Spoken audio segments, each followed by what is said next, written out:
क्या आईसीसी वाले संजू को सेमीफाइनल में बैन करने वाले हैं? क्या बात कर रहे हैं? सोशल मीडिया पर इस टाइम यही चर्चा सबसे बड़ी है कि संजू, जिसकी वजह से हम इस टाइम सेमीफाइनल पहुंचे हैं, उनको सेमीफाइनल में ही ड्रॉप कर दिया जाएगा। इसकी वजह है संजू का कोलकाता में किया गया सेलिब्रेशन। असल में बात यह है कि कोलकाता में विनिंग शॉट लगाने के बाद संजू जमीन पर बैठ गया और उन्होंने हेलमेट उतारकर एक साइड में कर दिया। इसके बाद उन्होंने ऊपर वाले को थैंक यू बोला। यह मोमेंट भी काफी आइकॉनिक बन गया, लेकिन रिपोर्ट्स के हिसाब से आईसीसी को संजू का सेलिब्रेशन पसंद नहीं आया और उनको इसके लिए सजा देने की बात चल रही है।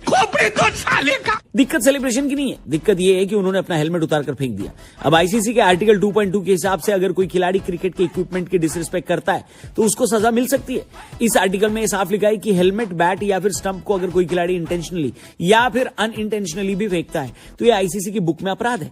इसी वर्ल्ड कप में स्कॉटलैंड के जॉर्ज मुंशी को हेलमेट फेंकने की वजह से एक डीमेरिट पॉइंट मिला था और लोगों को लग रहा है कि संजू को भी इसी वजह से पनिश किया जाएगा।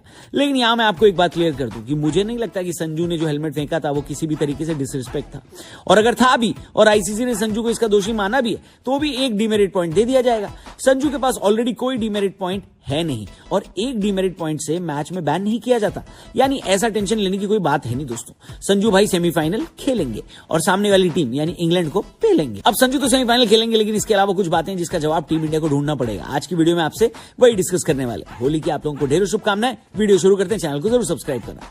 सवाल नंबर 1, अभिषेक का फॉर्म क्या करें भाई साहब इसका? देखो, ये बात सच है कि अभिषेक एक बेहतरीन प्लेयर है और जिस दिन उनका बल्ला चल गया अकेले इंडिया को मैच जिता देंगे, लेकिन कहीं वो एक दिन फाइनल के बाद ना आए। फिलहाल अभिषेक बिल्कुल आउट ऑफ फॉर्म दिखे हैं इस पूरे टूर्नामेंट में और इसका रिजल्ट उनकी फील्डिंग में भी दिखने लगा है। उन्होंने वेस्टइंडीज के खिलाफ 2 आसान से कैच टपका है, यानी अभिषेक का फॉर्म अब उनकी फील्डिंग में रिफ्लेक्ट करने लगा है। लेकिन ये बड़ी ट्रिकी सिचुएशन है क्योंकि वो हैं दुनिया के नंबर 1 बल्लेबाज। ऐसे में उनको सेमीफाइनल जैसे बड़े मुकाबले में ड्रॉप किया तो गलत मैसेज जाएगा है। लेकिन उनके खेलने से ये हो रहा है कि भाई हमको 10 लोगों की टीम ही हम लोग खिला रहे हैं, ऐसा लग रहा है। आपको क्या लगता है कि अभिषेक बिल्कुल वैसे ही कमबैक कर लेंगे जैसे संजू ने किया, या फिर उनको खिलाने का डिसीजन गलत साबित होगा? कमेंट करके बताना। फिलहाल हम आपको बता देते हैं सवाल नंबर 2 कि किशन का क्या करना है। अब आप लोग बोलोगे किशन की फॉर्म तो इतनी खराब है नहीं, ये बात बिल्कुल सच है, लेकिन सवाल नंबर 1 और सवाल नंबर 2 एक तरीके से जुड़ा है क्योंकि ईशान इस वर्ल्ड कप में टीम इंडिया के डेजिग्नेटेड ओपनर थे। उनकी फॉर्म नहीं खराब हुई, ये बात सच है, लेकिन अभिषेक की फॉर्म खराब हो गई।